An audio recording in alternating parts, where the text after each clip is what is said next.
My name is Nicholas Martinez, and this is my comparison. I picked two poems, both by the same author, so after they have in common one thing. I picked Edge and Last Words. Both are by Sylvia Plath. And I'm going to read them to you. It's really short. Alright, this one is Edge. The woman is perfected. Her dead body wears a smile of accomplishment. The illusion of a Greek necessity flows in the scrolls of her toga. Her bare feet seem to be saying, "We have come so far, it is over." Each dead child coiled a white serpent, one at each little pitcher of milk, now empty. She has folded them back into her body as petals.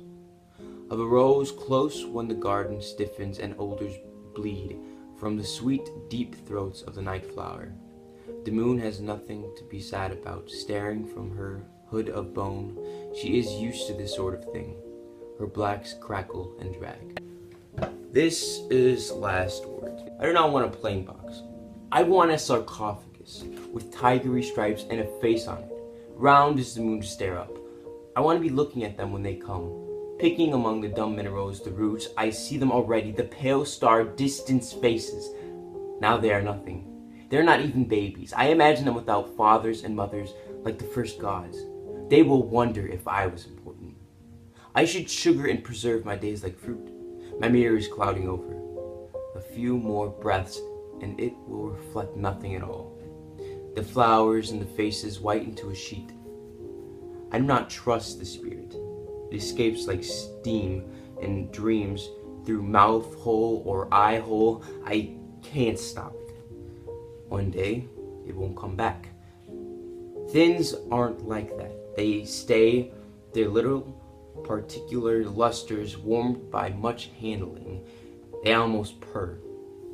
When the soles of my feet grow cold, the blue eye of my turquoise will comfort me. Let me have my copper cooking pots. Let my rogue pots bloom about me like night flowers with a good smell. They will roll me up in bandages. They will store my heart under my feet in a neat parcel. I shall hardly know myself. It will be dark, and the shine of these small things sweeter than the face of Ishtar. So the way that these poems both relate is that they're both related to death, which is very common for Sylvia Plath, like her writing style, mostly about that. Edge was written like mere days before Plath's suicide, so Edge in a way is kind of like her suicide note. Edge is her saying that she's going to commit suicide, or she already did commit suicide. Last Words is discussing her perfect burial, like how she would prefer to be buried. Last Words was written in 1961, and Edge was written in 1963. Both poems have a sense of hopelessness and detachment. They're not meant to please the audience, they're meant to reach out to the audience and speak to them, asking for help. Both poems have a sense of acceptance of their death or coming of death. Both have like Greek mythology and some type of mythology. In Last Words, it speaks of sarcophagus and tigery stripes, like how a pharaoh would be buried. And that's line 1 and 2. It also says, "They will roll me up in bandages, they will store my heart under my feet in a neat parcel." In Edge, it talks about the illusion of a Greek necessity. Her flows in the scrolls of her toga. So this is probably a reference to Medea, who, the story goes, avenged her husband's betrayal by killing their 2 children. So basically, what Edge is saying is that she considered taking her 2 children with her. In real life, I mean, like she contemplated killing her children. In line 9, each dead child coiled a white serpent, one at each little pitcher of milk, now empty. She has folded them back into her body as petals. Where they differ, Edge was written in 1963, and Last Words was written in 1961. you could see the difference in the writing patterns. For one, there's no rhyme scheme in either of them. But in last words, she seems to have not more hope, but her writing style wasn't as dark as it was later.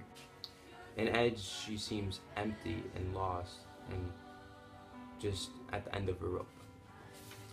In last words, she seems hopeful and happy that she's going to die, or when she dies, that she knows that she will be remembered. But in Edge, she wants to be remembered by doing something that people won't forget. Both of these poems were a cry for help. It was her way of asking for help. She spoke to her audience by not pleasing them with words and nice poetic devices, but rather than displaying her depression and her hopelessness. Sylvia Plath died in 1963 by sticking her head in an oven. Carbon monoxide, which is a deadly gas killer. Her children were in the house, but she stuffed stuff under the doorway so that the air wouldn't escape. Sylvia Plath was a Unitarian Christian, but after her father died, she didn't know what to believe in. She didn't know where to look for answers. And see, Greeks didn't believe that suicide was a bad thing. They believed it was honorable. And in line 1 of Edge, it says that the woman is perfected. So perfected means like, it's like a sense of bravery. Like what she was doing was like honorable. In line 11 of Last Words, it says, "My mirror is clouding over. A few more breaths and it will reflect nothing at all." This is a reference to one of her past poems, which is Mirror, and that poem is about the passing of time and passing of age. But when it says a few more breaths and it will reflect nothing at all, that means that her life is coming to an end.